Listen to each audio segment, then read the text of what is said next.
You know what? These days, it seems that awareness, it's all around us. That's right, from the corporations we support to the organizations we fight for and the causes that we stand behind. But what about those who fall through the cracks? I know that we can see the importance of the forest, but do we take into account the significance of each individual tree? Well, this week, the trees happen to be the indigenous people and their culture. Because racial equality is on everyone's radar, but is every race equally represented? And without representation, things can get easily overlooked. Things like reverence towards a culture, Right. the constant fight for equality, even criminal acts such as missing women. And this is what's going on with Indigenous people. Today's guest is ready to open our eyes to something that has gone unnoticed way too long. This week, we rise to inspire change. My biological father, he was an abusive alcoholic, and then my stepdad was a verbally abusive drug addict. I remember when my mom was being abused that, I remember staying in the hospital with her overnight. That is one of the reasons why I'm very passionate about MMIW, is because a lot of these abusive situations that women are in end up becoming the murdered aspect of it. So my mom, I think, was very lucky that it didn't go as far as it could have. I'm Cory. And I'm Tymme. I moved out to California from the East Coast. I came to LA from Hawaii, The goal was to be a star. so I ended up in Hollywood.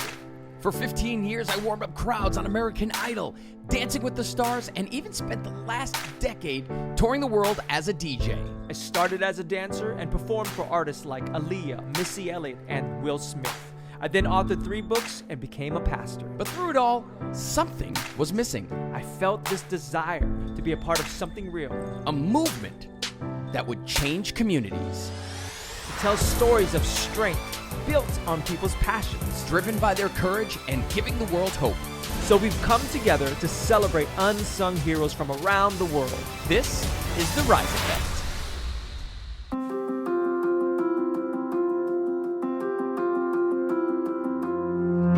So we are hanging out today Yes, we are. with artist, actress, Boom. advocate, just all around awesome person. I'm dropping all the A words All right the now. A's. The alliteration's out of control.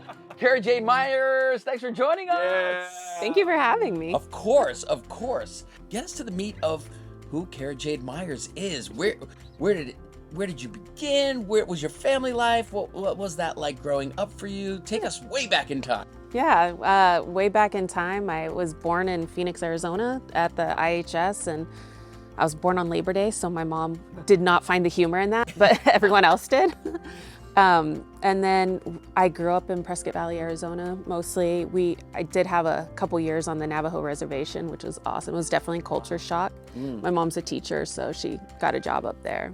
Grew up Prescott Valley, Arizona, went to high school in Arizona, and then Josh and I, my husband, we met our senior year in high school. We moved to LA in 2011. Wow. So yeah. So talk to us a little bit about being born off reservation, then going to reservation. I mean, that had to be a little bit of a culture shock, right? Oh yeah, for sure, because I grew up in Prescott Valley, which is a very modern city, everyday city, and then we moved to the reservation because my mom got that teaching job, and it was very surprising that other natives were like, oh, you're not my tribe, and then they'd bully you for it. And I would think you go to the reservation, you're going to be welcomed with open arms. Yeah. But that's not necessarily the case. There's that version of racism. And you probably expected that as well. I did, yeah. It was definitely, it was like you said, it was definitely a culture shock.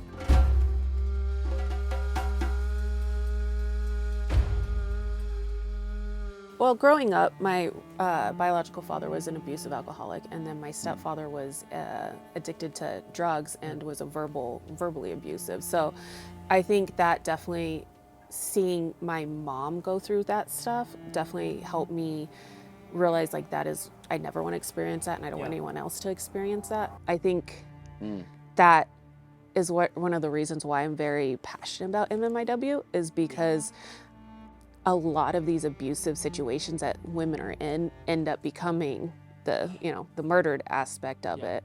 So my mom, I think, was very lucky that it didn't go as far as it could have. So, and for the viewers, MMIW is Missing and murdered Indigenous women. Wow. Yeah. Yeah. Man. But this is what I love about your rise of it, because despite all of those challenges in your household and the experiences that even your mom, you know, what she went through, you became a strong woman that stands up for other people's rights, and you became someone that uses that pain in the creative arts. Yeah. I think for me, it's all about just breaking the cycles, you know, because it would be easy to, you know, drink or do drugs and, you know, just, I guess, hide in that. But I think seeing what the drugs and the alcohol did to my parents and my family and everything like that, it was definitely one of those things where I'm like, I'm breaking that cycle. I love that you said, no, I'm going to create something and I'm going to help those that are walking in those footsteps as well. It definitely creates compassion in you, because when growing up, when you're in an abusive household, it's very much you don't talk about it. Right. Like you keep it to yourself, you don't talk about it, you don't do any of that. So it's very, I think it gave me the compassion because you don't know what people are going through.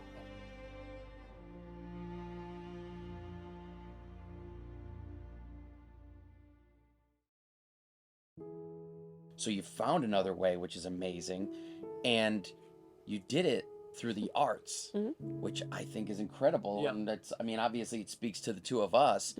So how did that happen for you? Like when did that kind of be your, this is it? Yeah. It's growing up, acting was not on my radar at all, because I think I was in such survival mode that you don't think about that. So then my husband and I, we got married when we were 19, and soon after that, like I was like 22, he was like, what do you want to do with your life? You're driving me nuts. You're moping around, you know? So I'm like, something. Right. Right. Right. And I was like, I'd kind of like to do acting. And he's like, well, go do it. And you're like, you can't just do acting. He's like, take a class. I'm like, okay, you're smart. So I started taking classes. I drive down to Phoenix, which is about 2 hours away. And I do that about 3 to 4 times a week, and just take classes down there. And I fell in love with it. And I think I didn't realize the impact actors have until I got cast in Scorsese's, you know, The Killers of the Flower Moon, because once that happened, suddenly it's like you have people's eyes on you, and when you post something that is meaningful, like MMIW, they respond to it so much, and then like people come up and talk to you like, oh yeah, you know, my aunt, my sister, my mom, you know. And so I think that was something I wasn't expecting, was the fact that, like, you know, people relate to it and they'll talk to you about it. And so it's definitely interesting. Yeah. No, it's incredible. I mean, now you can really be a voice because she's a rock star. She's a movie star, for crying out loud. She's just kicking it with Leo DiCaprio and all that stuff. You know what I mean? That's how she rolls. Well, tell us more about this project, because you already mentioned it, and I think the people at home need, you know, just because it hasn't been released yet. Right. This is actually a very important project, and it's based on a true story. Tell us more about it. Yeah, it's the book is called Killers of the Flower Moon. David Grand went to the Osage Reservation and he researched for like 5 years. He talked to the locals. He just gathered stories, and he started focusing on this one family. And I play Anna Brown, and she is the oldest sister in a family of 4 sisters. And one day she goes missing, and they just don't, they're looking for her, the family's trying to find her. And then when they do, unfortunately, she's been murdered. And so the book is trying to figure out who did that, Right. you know? And it was happening so much that FBI was created from that. Wow. Yeah. That's nuts. That was their first case. Yeah. There it is.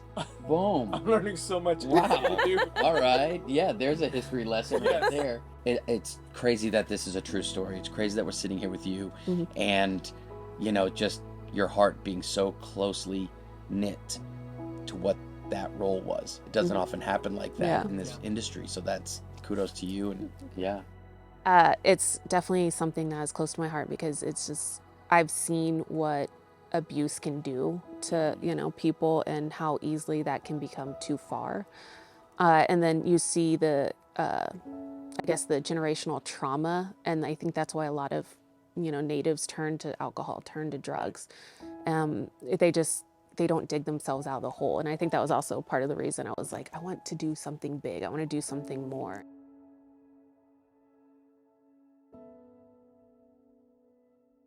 I think there's such a stigma in that culture, and so when you said there's not a modern representation, I think that's very true, because a lot of us just picture when you mention Indigenous people, we do have that old, ancient, image that exists in our mind because we've been conditioned to think that way. And so I love that you want to bring something that's current, something that brings hope to the people that are on reservations. I think that's why I was excited to start teaching the youth acting, is because like I said, I never saw myself. So now I can actually go to them and be like, hey, no, like this, when I was starting out, I had no idea, literally zero idea. Yeah. I am you. Yeah. Yeah. And then I can actually give them some of the knowledge that I know and some things that might help them. And you can see, we did acting scenes, and it was so cute because you could see like from one take to the next, them kind of get more confident and and so. This was a workshop that you just recently did, right? Yep. It's honestly, it's been amazing because the kids are great. They're just so happy and joyful, and like they're learning something new. I love that you're giving them a voice, because that's a part of the Rise effect, is giving someone a voice that doesn't have a voice. Yeah. And I think you're doing that so well. We're so proud of you. Thank you. All right, so take us, I don't know, 5 years down the road. What is your hope? Well, my hope is always that, MMIW is eradicated. That's the goal. But for me, I'm hoping that this movie, once it is released, that it will spark conversations, and that conversation will spark, movement, and then movement will spark action, and then action will create actual change. Yeah. And that's the goal, is just actual change. And that is the ultimate Rise Yeah. effect, right? It's from where it started to where you want it to be, and you're a part of that Rise effect. So thank you for sharing that with us. So good. Absolutely. Yeah. I'm truly inspired, being in your presence and knowing your heart and the work that you want to accomplish, and that change is your ultimate goal. Because I think when we people just kind of talk about the things that are going on in our society, but they don't create solutions, and they don't take steps and start movements and start active steps, we don't see the change. And I believe that we're going to see change coming soon. I hope so. Thanks for sharing that time with us. And for those of you who are out there who want to keep the conversation going, who want to go ahead and be a part of the movement and get active and ultimately create that change, you can hit CARA up on all the socials. They'll be on the website. They're going to be here. And we'll be back next week. And until then, be the Rise.